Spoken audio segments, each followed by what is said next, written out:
Police কি করছে, ঢাকা বিশ্ববিদ্যালয়ের শিক্ষার্থীদেরকে পিছনে নিয়ে প্রটোকল দিয়ে আমাদের উপর টিএসএল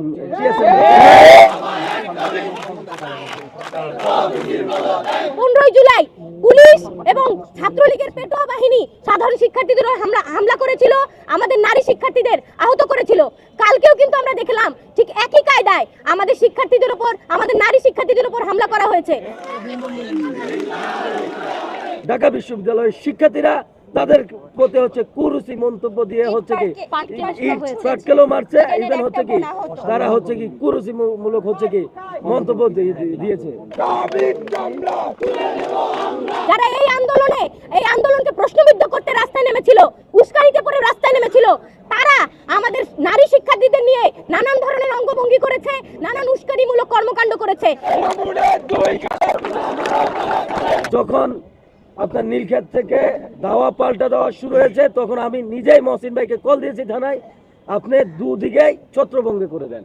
কিন্তু পুলিশ কি করছে, ঢাকা বিশ্ববিদ্যালয়ের শিক্ষার্থীদেরকে পিছনে নিয়ে প্রটোকল দিয়ে আমাদের উপর টিএসএল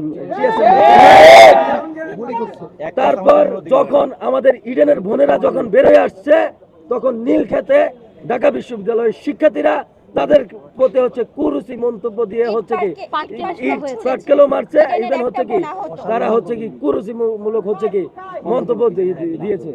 যে বন্ধ এই এরিয়াতে মাঝে মধ্যে বিদ্যুৎ থাকে না, কালকেও বিদ্যুৎ ছিল না, ইভেন যখন এটা সম্পর্কে এক্স্যাক্টলি হচ্ছে আমরা কিছু জানি না। তবে কালকে যখন আমরা দেখলাম যে ঢাকা কলেজের শিক্ষার্থীরা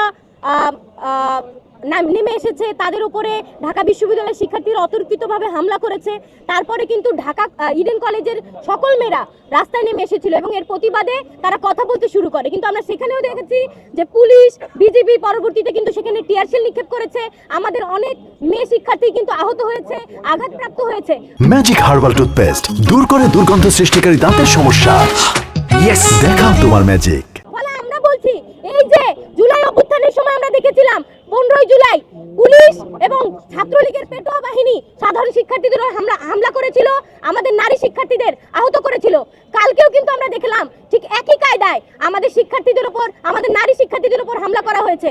আবার অন্যদিকে আমরা দেখছি যে ঢাকা বিশ্ববিদ্যালয়ে কিছু শিক্ষার্থী যারা এই আন্দোলনকে প্রশ্নবিদ্ধ করতে রাস্তায় নেমেছিল, উস্কানিতে পড়ে রাস্তায় নেমেছিল, তারা আমাদের নারী শিক্ষার্থীদের নিয়ে নানান ধরনের অঙ্গভঙ্গি করেছে, নানান উস্কানিমূলক কর্মকাণ্ড করেছে। এর আমরা তীব্র নিন্দা জানাই এবং এই যে সকল শিক্ষার্থী এই কর্মকাণ্ডের সাথে জড়িত ছিল, তাদের আমরা দৃষ্টান্তমূলক শাস্তির দাবি করছি।